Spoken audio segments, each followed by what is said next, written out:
I was very sick just before my 50th birthday. I was in hospital feeling very miserable, thinking I was going to wake up in my hospital bed, turning 50. You've got to start taking your mental and physical wellness seriously. You are not a machine, Denise, despite everyone else thinking that you've got this Olympic aura and that you are invincible. You clearly are not. When I feel out of kilter and out of balance, I know that I'm giving too much of that energy away. And I just don't want that in the same way as I used to. Hello and welcome to Second Act, the podcast and community for women in midlife who refuse to fade into the background. I'm your host, Ateh Jewel, and I'll be speaking to celebrity guests about the moment they knew they were in their second act and how they're changing the game in the next one. Our guest for today's episode is British athletics legend Dame Denise Lewis. She won Olympic gold at the 2000 Sydney Games, along with multiple Commonwealth and European titles in the heptathlon. Denise Lewis, welcome to Second Act. I am overexcited. I am thrilled to have you on. Dame! Say her name with respect, Denise Lewis. Hello. Welcome to Second Act. Hello, my lovely lady. Lovely to have you. Thank you so much. Thank you. Please, can you summarise your first act in 3 words? Oh, this is such a hard question. But I would say definitely fun, uncertain. So uncertainty and successful. Talk to me about uncertainty, because you have the focus of a laser. Mm-hmm. You have the success. You are iconic and national treasure. And for me to feel that you found that uncertain blows my mind. Talk to me about that. Because uncertainty came first. You know, when you're searching or you are not sure of your destiny, how you feel in your teens, early childhood, there is a lot of uncertainty about who you're going to become. Will you find your place in society? Can you dream big, and will you ever hit those heights for your dreams? And I had big aspirations, but there was a level of uncertainty through my early childhood. And I think largely because my mom worked really hard. We know this now, but she suffered with endometriosis. And so for most of my early childhood, I didn't know what was wrong with her. She was ill for like 2 weeks of every month and in pain, doubled over, vomiting, and it just seemed relentless. So when you are an only child of a single parent family, I literally thought my mom was going to die. And I hate that. So many women suffer. Back in the day, she didn't even have a diagnosis to cling on to. So God knows what she must have thought. That must have been so scary for all of you. I'm sure it was scary for my mom because she needed to work. And so there were times I remember her going into her workplace and I'm thinking, you have no business getting out of your bed. I mean, she looked ashen on some occasions, so unwell. But she hid it. And that's such a theme of that era, of holding your pain, your discomfort, trudging through life, even though it's not well. And yes, there's some instances where you kind of say, wow, that's admirable. But what she must have gone through, and she was a young woman, to be suffering every single month of her life. That makes me so angry how the system doesn't respect or put women's pain at the center, the research that is needed. It was just, so she just was expected to carry on and get on with it. Well, it was either that, don't work, not be able to afford any sort of lifestyle, you know, and because of her low income anyway, we were entitled to some sort of income support.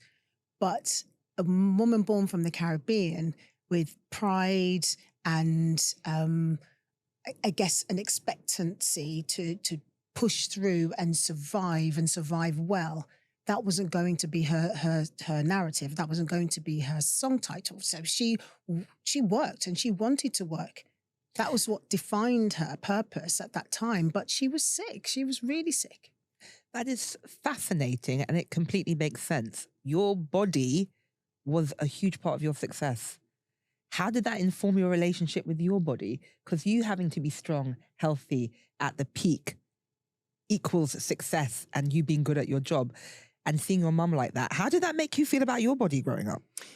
Well, I felt, I was thinking, I just don't, whatever she has, I don't want that, So you get to the age where you're menstruating and you think, is this going to be my story? And how will I deal with that? But up to that point, I was dancing. I was dancing a couple of times a week. I'd found athletics by then. And so it was just like this big preparation, almost like a drum roll, waiting to see what you're going to get delivered. Is it coming for me? Is it coming for me? Mm-hmm. And thankfully, although I did have, backache and, those awful cramps that you get in those early teens when you first get that... Oh, how can you describe it? It's like gasworks coming on. That's why my mum took me to hospital because I was screaming. It was horrific. But thankfully, I've been very lucky throughout my cycles. They've been light enough.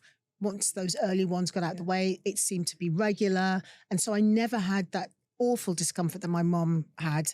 And for that, I'm extremely grateful. It's so, well, God bless your mama. And all the women suffering, it's not right. We need more research and we need more medicine and procedures and we need more care.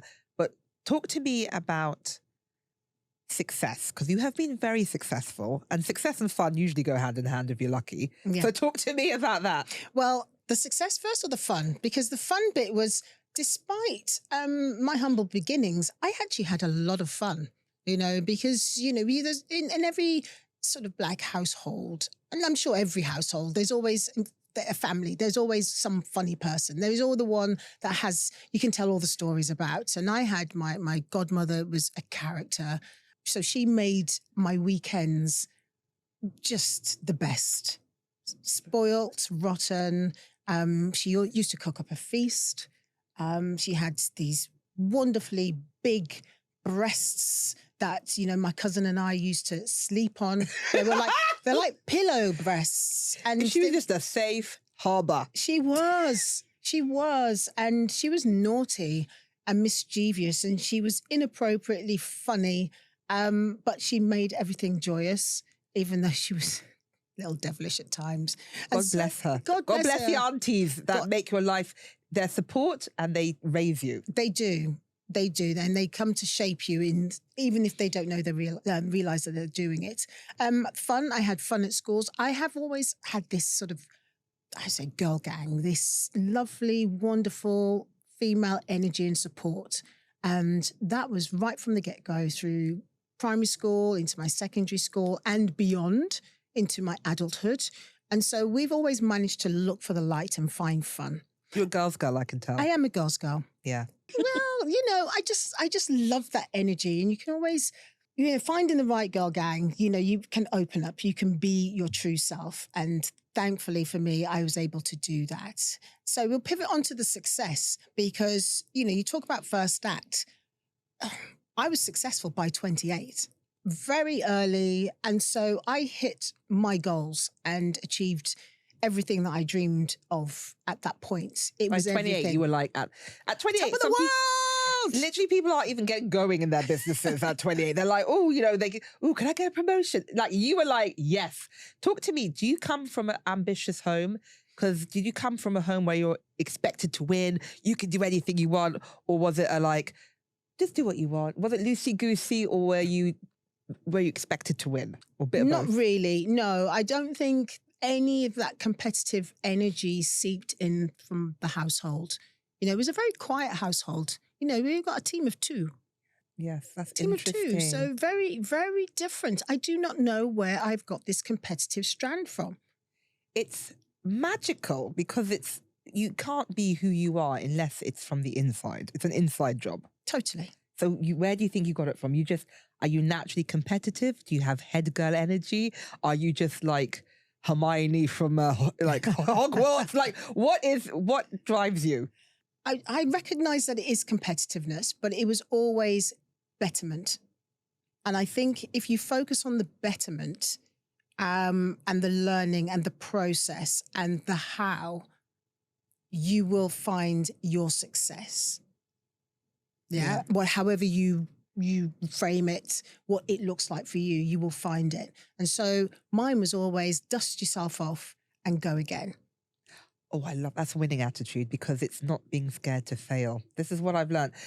I love an Olympian. You know, I love my girl, Michelle Griffith-Roberts. And you have something magical. We were on a panel years ago and I saw it for the first time and it blew my mind. I don't know if you know, but you were it was with Daisy Botang. That's right, the lovely Daisy. And you got up and you were talking about getting ready to race and something just switched in you. And I saw in your eye a laser focus and that Olympian spirit come out. And I've seen it in a lot of my friends who are professional athletes.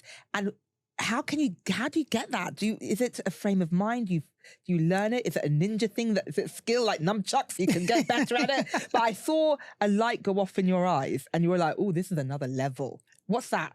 It's mindset. It's drawing on the energy instead of it being dispersed everywhere around your body and in negativity. You draw it in and think, what do I need to do in this moment? And it's how you know, at that moment when we were talking about it, it's been able to draw back into that mode and that mindset in a way. It's just like, cut all the chatter out. Let's be laser focused here. I saw it. It was like you're drawing energy from the universe, from yourself, and then it went into a pinpoint and then it went into a laser through your eyes. And I was like, my God, that's how you win. That's how you win stuff. That's how you become a champion. And do you think people can do that in their everyday life? I think you can. I don't think it's a skill that's only reserved for Olympians or sports people. I think it's a skill that if you practice it enough, you get comfortable with it, you get familiar with it, you get used to it, you trust it, and therefore you can utilize it and you just use it when you need to. It's not manifestation. You know, people like to use that term. It's a different type of training the brain, I think, which I've practiced. And because sport is so, it's so real and there is a short space of time, so you have to be versed in your skill very quickly and learn to adapt it to utilize performance and get the best out of performance. It's the ultimate being present. Yeah. Let's go. So it's the art of being present. Yeah. If you were to give yourself a report card for your first act, what would it say? Oh, a little bit of a shaky start. It's a shaky start, but has excelled to the point of brilliance, made the most of all her opportunities. Denise has thrived in her first act, and therefore she will get 10 out of 10.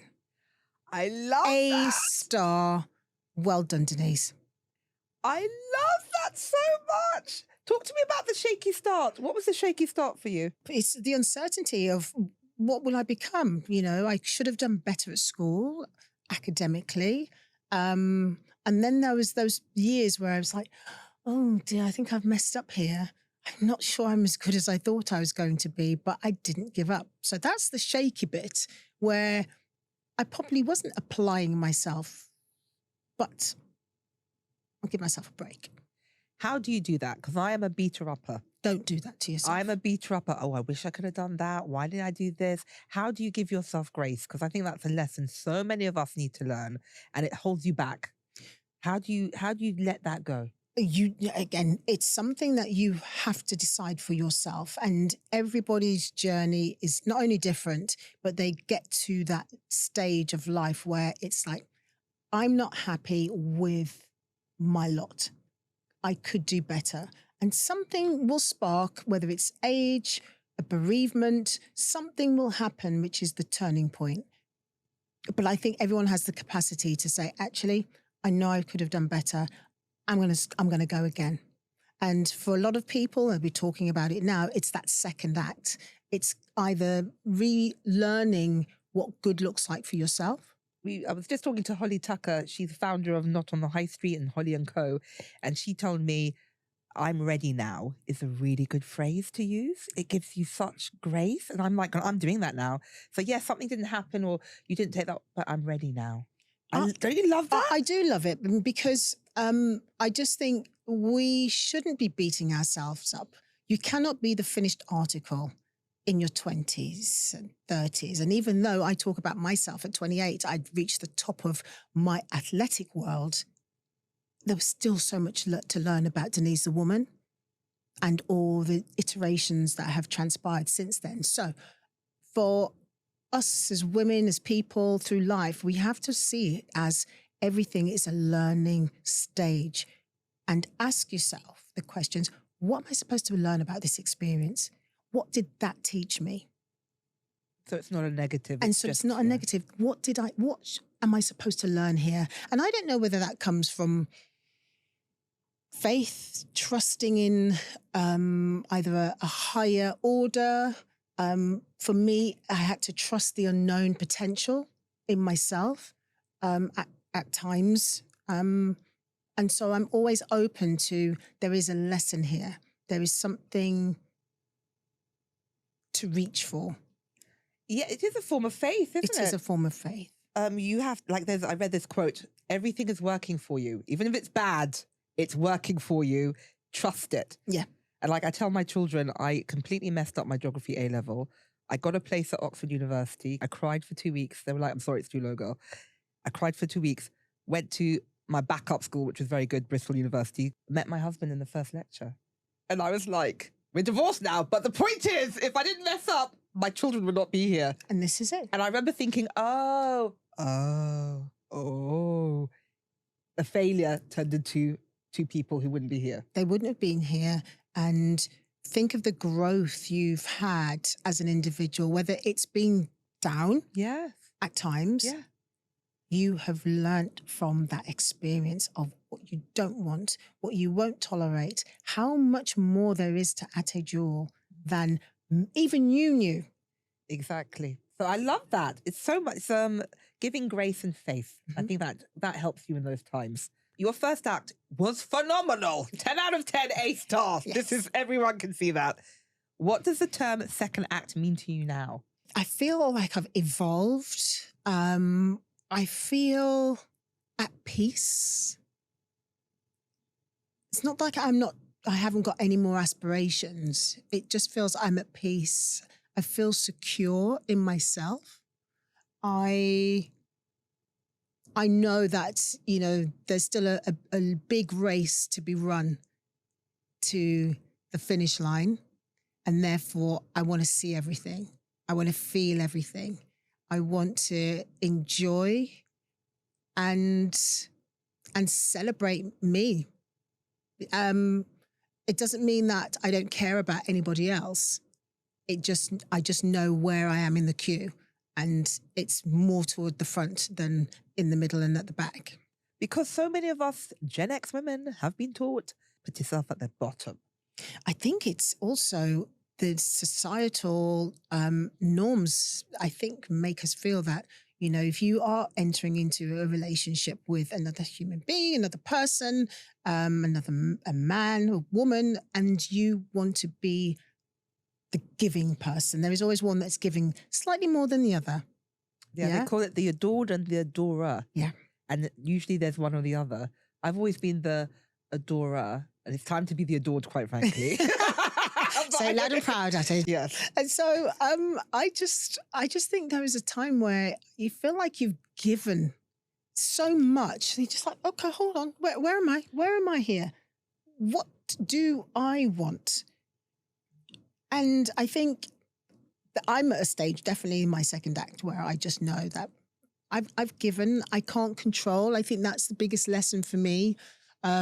Becoming a mother, wife and mother, is that you try to impart all the knowledge that you acquired from excellence, from pushing yourself, for having high standards, wanting that attainment level, to thinking that you can just bring people along that journey and drag them up even if they are resisting. But frankly, in my case, I realized that actually everyone has to find their way. And unless there are a few more questions asked, we've got to let our children be children. They're all different. Yeah. Some have more drive and ambition than others. But sometimes I felt, in my life with my family, that I've wanted the ambition more for them than they were prepared. You've just got to find a balance to when to push, when to pull, when to just leave alone and let them work it out. So hard. That is such a good mummy tip because, I'm super creative. My ex-husband is super creative and I've got very creative children, but one of my daughters is literally like a corporate corner office VP, very neurotypical, yeah. Loves maths, loves a spreadsheet. Yes, all right. And I remember him saying, if she wants to be a forensic accountant, we must love and accept her. That's right. Yes. Yes. Like, be a pop star for mummy. Be a pop star. Like, no. I'm going into like banking. Banking. Leave me alone. Or a lawyer or something. Yes. And God bless her. And if anyone who knows them knows which one I'm talking about. But it is that thing of like, it's not about you. It's not about you. And that's very hard. It is hard. And especially, is it hard having a mummy who has done so much and is such a public figure and has achieved so much? Were you scared of that how it would affect them and their standards and what they want for themselves? Do you know what I mean? Yeah, of course. And I'm just wondering, whether they've felt overshadowed. I've got a daughter and 3 boys, and it's the sort of teenage ones now. But I think maybe it's just they felt mommy's too much. It's not easy. Too much, and it's not easy. I get that batty rolling on TikTok. They're like, Mum, rein it in. Just stop it. Please. Our friends watch that. It's not, oh my goodness, Mom. Why'd you do that? You're so embarrassing. So embarrassing. It's like, let me live my life. Yeah, let me live my life. So Denise, please tell me when you knew you were in your second act. When I hit 50. Ooh. Yeah. So 28, you're hitting all the highs. Yeah. But it wasn't until 50 you were like, I've got some, I call it some road under my tires. Yes. Yes, it was, because I felt like I was still hustling through my 30s and 40s. I'd hit the highs, yeah, possibly plateaued, stagnated, started to give a lot of energy. Mm-hmm.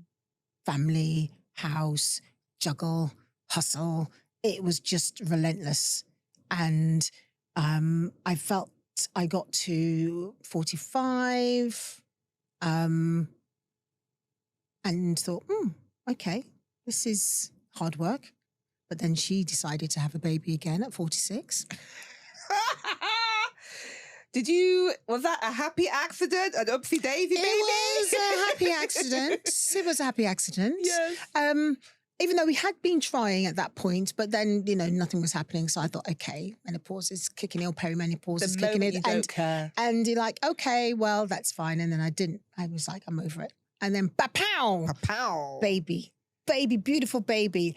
And I got a second win then. I'm like, okay, prepare your mind, body, let's go for it. We're having this baby, we're doing this. And I was rejuvenated again. I got to 50 and there was a lot of moving parts at that time as well. I was very sick just before my 50th birthday.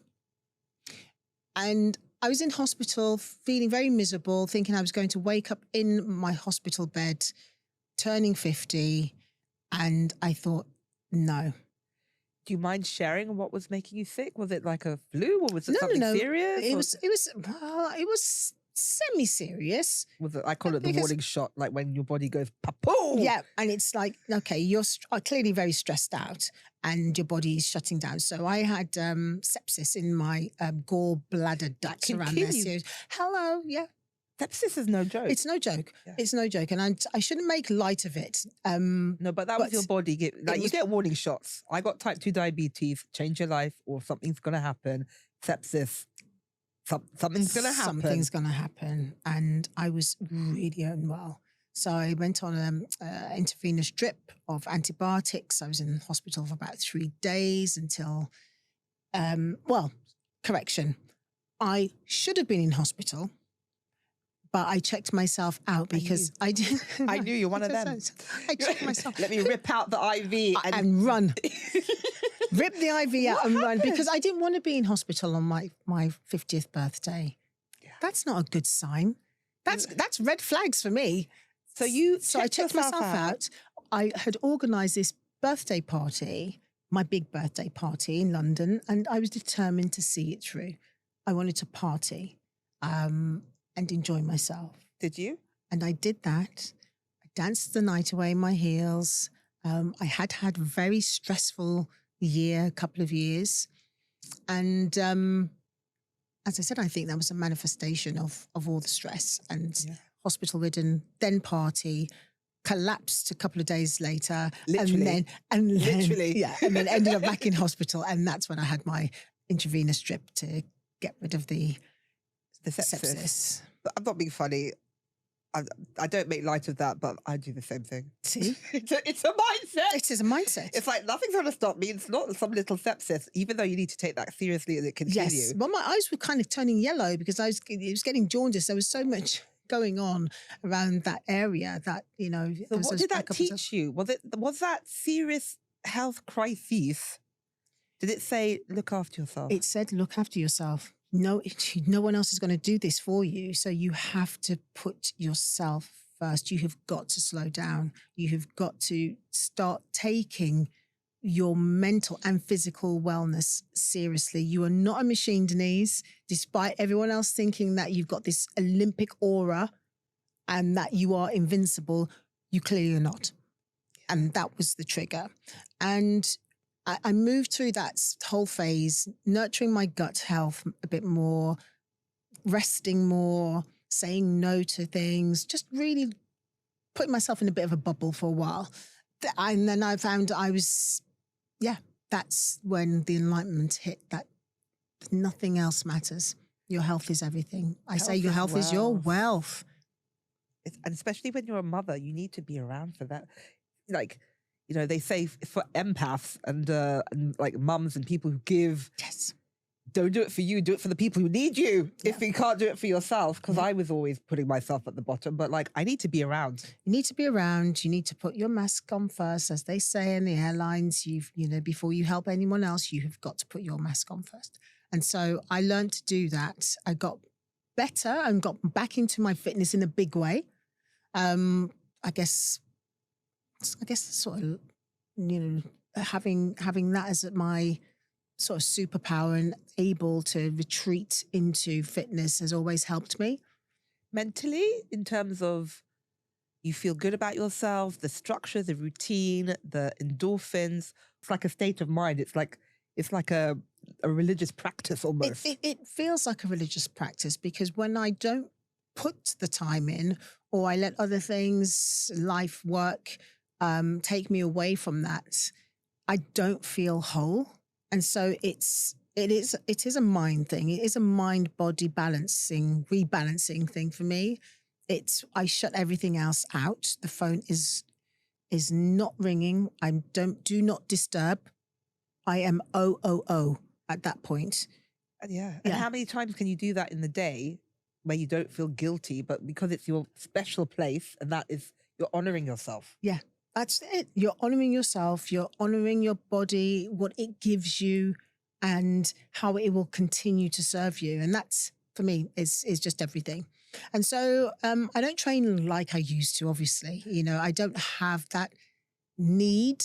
I don't even have that desire, if I'm being totally honest with you. But I do need to exercise in the forms that help me. So a lot of functional training. Yoga is part of that routine now. I talk a lot about walking and how just taking in the elements is so good for the soul and the spirit as well. How many steps do you do? Literally the other day I was 18,000 steps, which was just monstrous. But I was walking on the golf course. I feel that good was if amazing. I do 5,000 a day. I put my 5,000 as my base. Anything over that, I think I'm winning. I think I need to step that up. No, 10 is mine. 10 a day? Okay. I try to, but some days I don't. Yeah. But again, we've got to give ourselves a break. You are doing your best endeavors. That's what you should be aiming to do. Aim for the best. Aim to do as much as you can, and be aware when the days where you know you haven't managed to do many steps because work has taken over, or you're on a Zoom that's a never-ending Zoom. Repay. Just put it in another day. Yeah, just like you don't beat yourself up. Don't beat yourself up. And do you still do weights?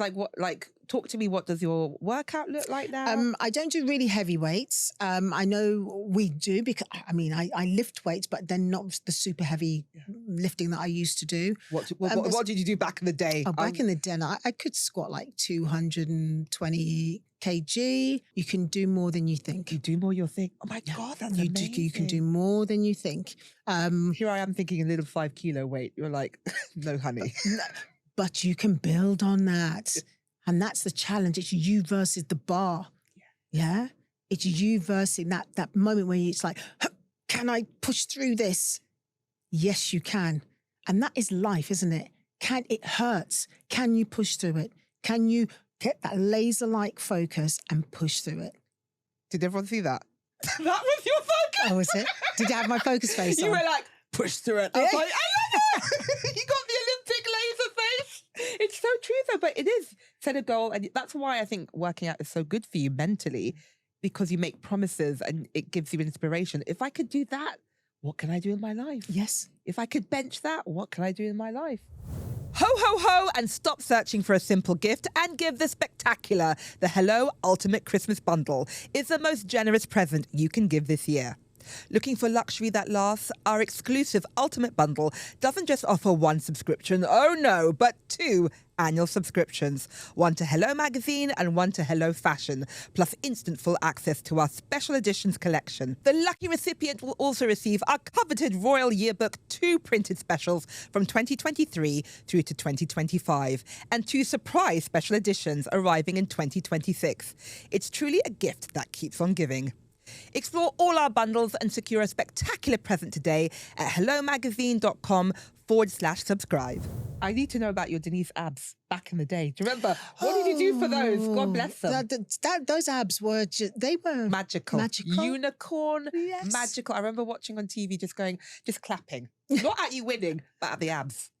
What did you do for those? And how do you feel about your body now that you don't have them? Or maybe you do. I don't have them, those ones, the literally the 8-pack. Yes. But I've got what I have now and I'm quite comfortable with it. I mean, there's always that little bit of saggy skin. You know, I've had 4 children. Come on. It's a blessing. It's a blessing. My body has worked miracles for me.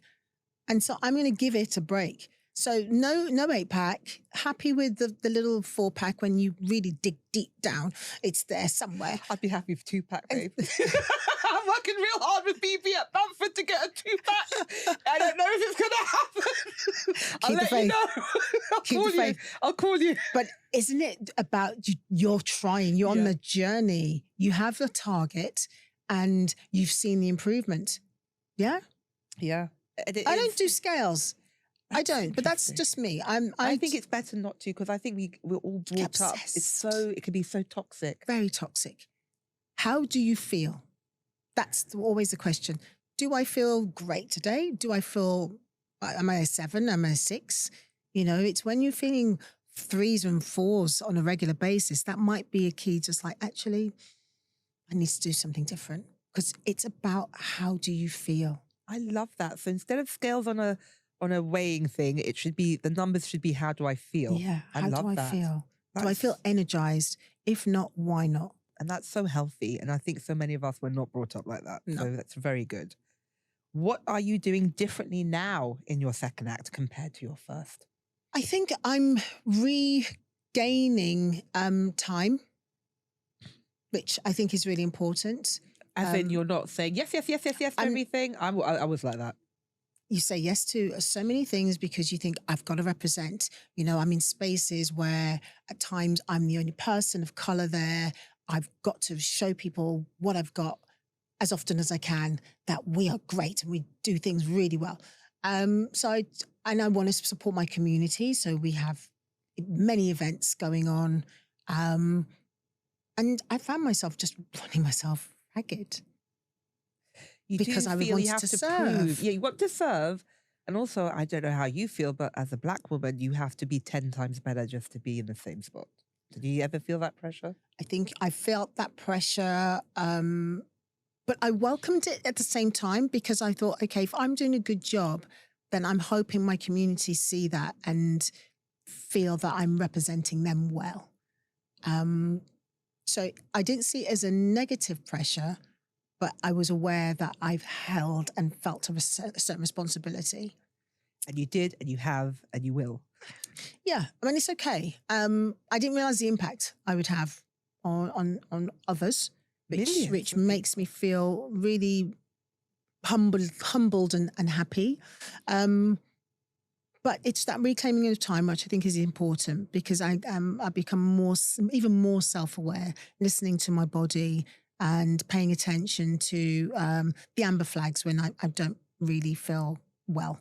And like, okay, Denise, you need to scale back. Amber flags, listen to them, look at them. Yeah. When you're younger, you can ignore them, literally wipe my brow with them. Well, but you can't do that now. Well, think of all the times you were sort of running from one event to another, not having much sleep. You can do that when you're younger because that energy is abundant. But as you start to age and age well, you do need that recovery. It's that balancing act that we're all striving for.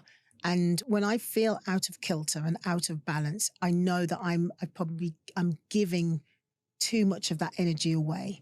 And I just don't want that in the same way as I used to. I want to reserve to be present and to be enjoying my time. I love that. And I think that's okay. Yes. Give yourself permission. Now, you're a mum of 4, talking about time and reclaiming time. What time? What time? How has your parenting style changed as you've aged? Like you said, you have a beautiful 23-year-old daughter, and then you have a beautiful baby at 46. That is a very different time of your life.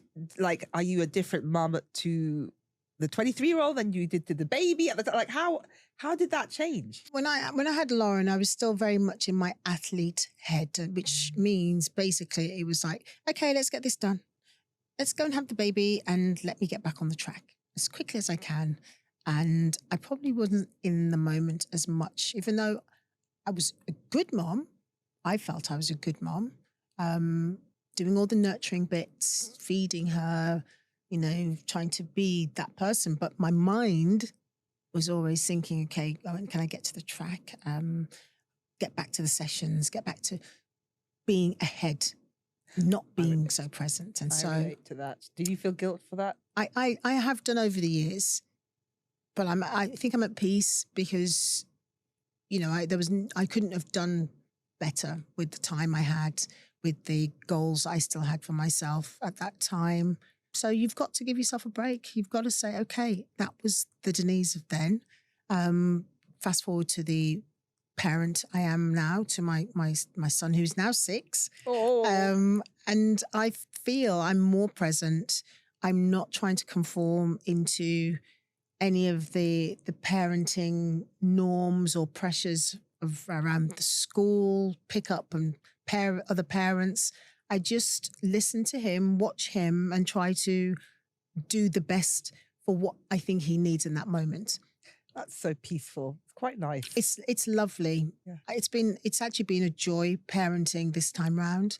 You're in a different space, and it's like, you know, I can't wait to be a grandma because I think that's going to be like my version of that. Yeah, I would say. Where like I'm the more chilled. It's like, I got it to give. God bless you. Yeah, I've got it to give, got the time, got the headspace.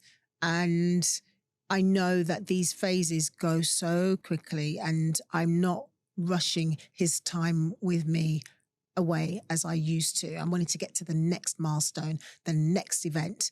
And now I'm just sitting with it a little bit more. That's lovely. It's very hard when you're in it, when you're like in the trenches of like, I've got this, and you're ambitious. Yes. And that's how literally I was with my twins. And then it goes, they say the days are long and the years are short. Yeah. And it is. Well, I'm glad you're enjoying it. You're 53 now. What has this decade meant to you? It's a decade of, I think you said uprising. Do it! But I definitely have found I've got stronger through this decade, even though I have had a lot of challenges, largely parenting challenges. But I've had to trust that I will get through. And then we come back to the faith. The faith. The faith that I will get through all these challenges and upheaval, change. But I feel like I've grown so much. And it makes me quite proud. I haven't gone away. I haven't shrunk. You know, we talk about, you know, you aging and therefore you should be hiding where you should shrink. And no, I feel like I've grown wings. You've expanded. I've expanded. And I'm in a really good place. Be more Denise. Be more you. Yes. Were you excited to turn 50? Yes. I love that. Really. So many people get frightened. I'm 47. Half a century sounds amazing. Yeah. But also, like, my friend's like, you're half a century old now. I just don't focus on other people's opinions of me in the same way as I used to. You know, that's a great quote from Oprah. No, you know, we know that she's always saying, you are enough. Yeah. And I think that I really try to utilize and manifest within my thinking that I'm enough. I know I'm not perfect, but I'm enough. And this is me. I'm not going to get bent out of shape trying to please. And I'm going to give you the energy that you give me. Oh, I like that. So instead of being performative, which I was very much up until probably last week, but like, no, but that is where you like, you feel you want people to like you, or like, you know, you have to work hard for love or earn love. Are you at the stage where you're like, this is it? This is the buffet. Either come or just move along. Yeah. You said it. It's healing, isn't it? It's really healing. And I think it's my relationships have to work both ways. And that's with my girlfriends, all my working relationships. It's a two-way process. Am I more forthright? Yeah, I guess I'm more prepared to speak my mind as well. That's good. Which I think is really good. But it's just, I'm still curious and I'm still sort of exploring the as you said, the platter of life. And I think I'm energized. I think that's the difference. I'm more energized now than I have been over the last decade. Talking about energy, talking about exploring at a new platter of life. Can we talk about your Coco de Mer looking like a foxy mama, looking amazing, absolutely burning the house down. I'm so proud. I did many fist pumps when I saw that collaboration. I love it. Why did you say yes? Made me so proud. It is culture changing that you can be this sexually sensual, empowered, beautiful woman in your 50s. Why was that important to you to do this, and talk to me about it? It was important to do because I wanted to reframe what it means to be 50 plus. Yeah. And, you know, I didn't want people to think or feel, should ever feel that their bodies belong to someone else. You know, your body, your terms. And I wanted to show that being sensual is still so much part of being a woman of a certain age. And that you should celebrate, that you still are sensual, you still have your own sex appeal for yourself, but it's you're controlling that. And so when Coco talked about the Icon range, I was like, this treatment, this everything speaks to who I am right now. Oh, congratulations and thank you. Oh, so beautiful. It was so well received. It did exactly what I hoped it would do. Yeah. And, you know, I'm delighted Coco took a chance, because I think it's always hard for a brand to really try and do something new And that takes, for a lot of brands, it takes a lot of courage. It takes the faith. But it also was, our values were aligned and what we were trying to achieve, and we did it in spades. And so, Yay. and the feedback, like you said, it landed so well. Yeah. And thank you, because, growing up, 40, we were saying before we were recording, 40, you just wave, hello, bye-bye. Yeah. You'd go to a little island and that was it. And wither up. It's just not like that. We're just getting going. People are just getting started. It's finding your own vitality and looking for that, and looking for ways to empower yourself and your body and your mind, and give yourself that longevity that has, and also reframing the narrative of how you are viewed. Just still alive, still evolving into yourself, and it's a beautiful self. And to keep going. And to keep going. You don't have to just sit back anymore. So exciting. And this is the information that is so important to impart for the generation coming behind us, and that don't be fooled by what you're hearing out there. It's a con. And it's an absolute We were con. conned. I felt I was conned. And it's like we are unraveling all of the nonsense. Second act, these conversations, you, Coco de Mer, we are the nonsense. And I'm so happy that our children get to live in a new world where you don't have to swallow the Kool-Aid. You don't have to swallow the Kool-Aid. And I'm delighted that I've got to a stage where we can all see that and reap the benefits of that in however way you would like to. I'm not saying you all have to go and buy some really gorgeous underwear, but why not? But do. But please do. Exactly. It was the most liberating thing I've done. Amazing. Oh, I put those suspenders on for the first time in my life. I hasten to add. And did you feel like, wow, chaka, wow, wow? I actually thought, why am I levitating? Yeah. I felt like I'd grown, another 2, 3, 4 inches. And it's for you, that's what we, as a Gen X woman, it was all about the male gaze. It was all about being a sexy little thing to titillate others. Nothing of the sort. It's about your power and your sexuality and sensuality. Totally. I Totally.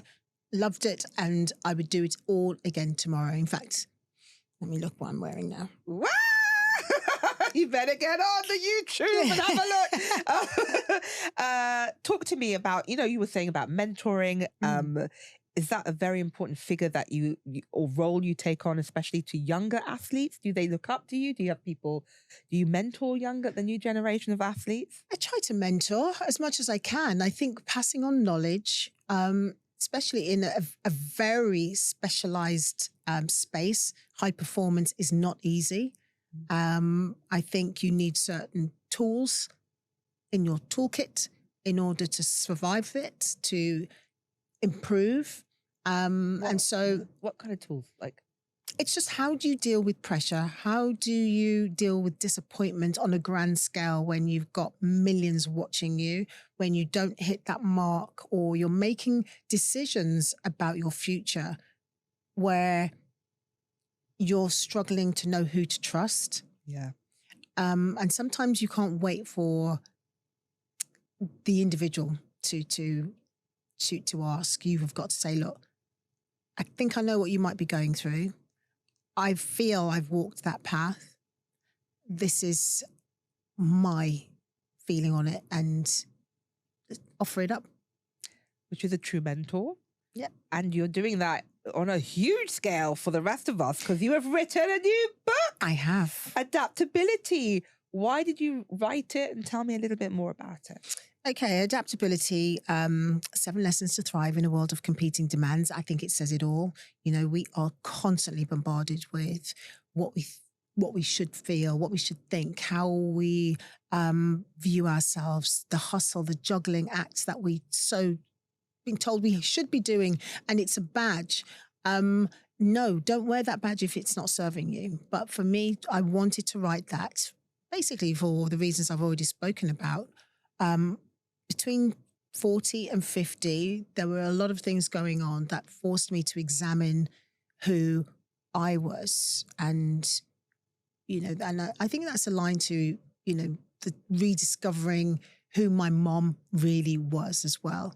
So many things that she didn't talk about, so many struggles that I guess I observed but didn't really know the essence of what she was feeling. And being able to have those conversations with her made me think about who I am and how did I get to climb the heights that I have.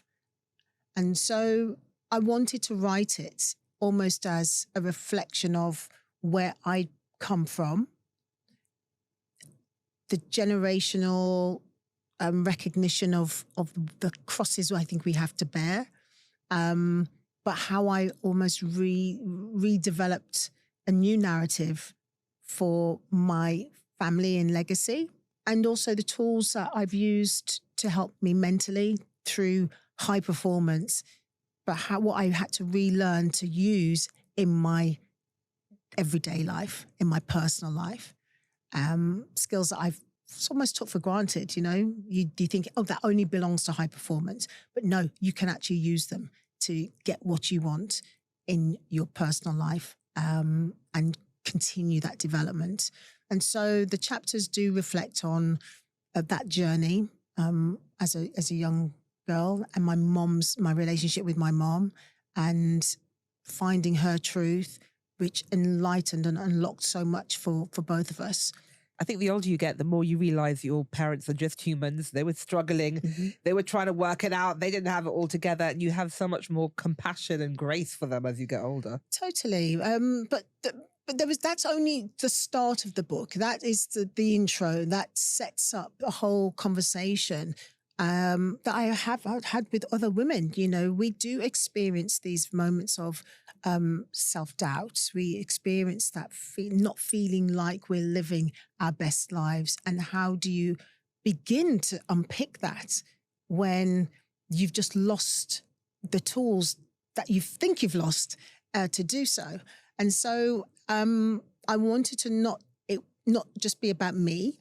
I wanted it to be almost like a book that you can use to journal in, to think about your own skill sets that you may have had. The toolkit. It's a toolkit book. Totally.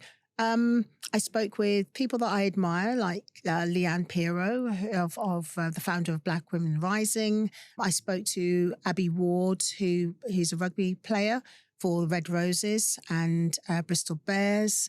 Thank you for writing the book. It is so helpful and we all need that. I was with my husband for 26 years altogether and I learned lots of lessons and there was good times and bad times, but I think friendship was always at the heart of any good relationship I've seen. I would say that communication is everything throughout and making sure that your values are aligned. Values. And I think, you know, when you're starting to change in a marriage and not checking in with the other person about how they're changing as well, I think that can be a massive problem. It's a massive problem. And so I think, and people who have probably done a better job than me would say that it's the acceptance of certain behaviors, knowing where your non-negotiables are, and being able to communicate. And I think if you haven't found that time or don't make that time to put your relationship back at the center of everything, then it's hard. It's really hard. My kids had an amazing head teacher at their primary school, and he used to tell them, friendship is a houseplant that you must constantly water. And I remember thinking, oh, I think friendship and marriage, it's a houseplant that you got to keep working at. But I think it's more than that, though. I think it's respect. Yeah. I think you've got to respect the individual for not only who they are, what they are about, their values and their growth and evolution. And I think if you lose sight of that, it's game over, isn't it? It's so true. You can get through anything, but once the respect is gone, it's done. Done. Donesies. What has been your biggest learning since starting your second act? That actually everything will be okay if you want it to be. And once you start working on what is it that I actually want? What do I really feel? I love that. You can get there. Is that is it like a huge sense of personal responsibility? It's ownership. Yeah. I say own your space. One of the chapters in the book is own your space. We're talking about letting go, how important it is to let go of negativity because it is heavy, it's weighty, and it holds you back. And so I do believe that taking ownership of how you feel and what you want and not blaming someone else for not giving you that is enlightenment. It's uplifting. Because it's also where power comes from. You can do something about it. Yeah. Like, take your power. And knowing it's not going to be perfect. Things aren't going to be perfect. But even in something that might be very simple or simplistic, you can find beauty and peace. I think everyone is searching for inner peace, or you get to a point where that's all you want. And I think when you're there or recognize that's what you want, you can let go of the material. You can let go of perfectionism and idealism. You can just be present and in the moment and accepting. And I think that's the greatest gift or lesson I think I've learned in the last, it's not even the last decade, in my second act. And I feel it's a real privilege to embrace that, because people can go right to their deathbeds and not get it. Yeah. And I think that's really sad. Evolve. Adapt. Ooh. See what I did there? Ability. But it's true. Yeah. It's true. If you could go back in a time machine to your first act, as you are now, Dame Denise Lewis, second act goddess, what would you say to that Denise from your first act and to our listeners? Oh, you don't ask easy questions, do you? They're all heavy hitters, I'm afraid. Wow. Yeah. I tell the younger Denise that there is still so much more to learn and do. Don't fear it. Don't fear it. Don't fear it. It's going to be okay. You're going to get your goals, but they're going to be new stuff. There's new horizons. Think about it. You know, as I said to you that at 28, I thought I would never get that feeling of that high again. If you believe that, it's going to be a full stop. It will be. And so you have to have a different lens on what purposeful means to you. And that's what I think I've done to keep evolving and keep looking for new adventures and to really embrace it and feel the highs and feel the connections and feel the inspiration. I get asked a lot, who inspires you? People inspire me. You know, either people that you inspire me not to be like that. Mm-hmm. I don't want that kind of energy around me. Or you can say, I'm inspired because someone has really turned the dial. Do you know how many times I get stopped by someone who's done the Couch to 5K and they've used me as their coach to help them every step of the way? Do you know how that makes me feel? I feel like I've helped change someone's life. You have. Yeah. And their mindset. And how they see themselves from that first 5K to then running a 10, to doing a marathon, and to just feel well about themselves. It's a game changer. It's time for your second act, where we read emails and voice notes sent in by you, my wonderful listeners. And this one is from Kath. Hi, Ateh and Denise. Since hitting my 50s, I feel constantly overwhelmed, and there are so many demands on my time with kids, parents, work, and trying to keep my relationship going strong. It's all too much. How do I cope? So it's that juggle that we're all in the 50s. It's like the sandwich generation. You've got maybe elderly parents, children, relationships, work. Everything is on the plate. What advice do we have for Kath? Kath, you can't eat everything on that plate, okay, in one and at the same time. So learn to prioritize, and that usually starts with taking a beat for yourself and prioritizing your health and your energy first. And then you can I think you really then are able to schedule and divvy up your time in a different way, and making those around you who can be more accountable. Obviously, if you've got aging parents, usually that's very emotional and it can feel overwhelming. But it's a moment where if you energize yourself and take time, eat well, sleep well, which can be also a big challenge in your 50s if you're hitting that menopausal moment or period in your life where sleep becomes more challenging. It's trying to find the rest where you can, and or flip that, taking those walks where you feel cleansed and you can empty your mind. Just being able to empty your mind can really energize you in a positive way. Be in nature. I love that, Denise. Thank you very much. And Kath, I hope that helps. And you've got this. And you've got us. Yes. Oh, Denise, thank you so much. It's wonderful to have you. I'm totally inspired. I've got to walk at least 10K a day. Some of the days. And I'm going to chase new adventures and just turn up and get some suspenders on, quite frankly. Well, hello. I'm surprised you're not in them now. Denise, thank you so much. Thank you. Thanks so much for listening. If you've got a dilemma or question you need answering, email me at secondactpod@hellomagazine.com, and don't forget to rate us if you've enjoyed the show. And you can find all the best Second Act wisdom from our experts via the Hello Magazine website, and I'll see you next week.